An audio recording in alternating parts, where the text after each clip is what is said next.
नमस्कार मित्रांनो, लग्नानंतर होईलच प्रेम या मालिकेच्या पुढच्या भागामध्ये जीवा मात्र आता हातामध्ये बॉल घेतो आणि नंदिनीला म्हणतो की हे मात्र मी स्वतः उसळी घेणार आहे। ज्या फोर्सने मला अगदी आपटलेला आहे त्या फोर्सने मी उचलून तुला हवं ते मिळून देणार आहे। म्हणून तो बॉल आता नंदिनीच्या अंगावर फेकून आता अगदी तो आपल्या हातामध्ये झेलतो आणि हे जे काही मी करणार आहे तर ते मात्र तुला काही न होऊन देता मी करणार आहे। नंदिनी आता जीवाकडे पाहत असते आणि जीवा नंदिनीकडे बघून हसतो। त्यानंतर आता इकडे मालिनी काव्याचा हात धरते आणि काव्याची बॅग वगैरे घेऊन तिला पार्कच्या रूममध्ये घेऊन जात असते।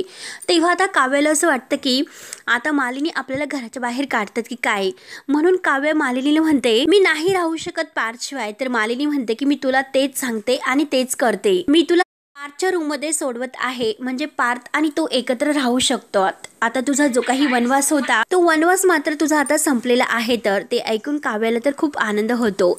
आता काव्याने स्पष्ट शब्दात सांगितलेलं असतं की आई मी पार्थशिवाय राहू शकत नाही।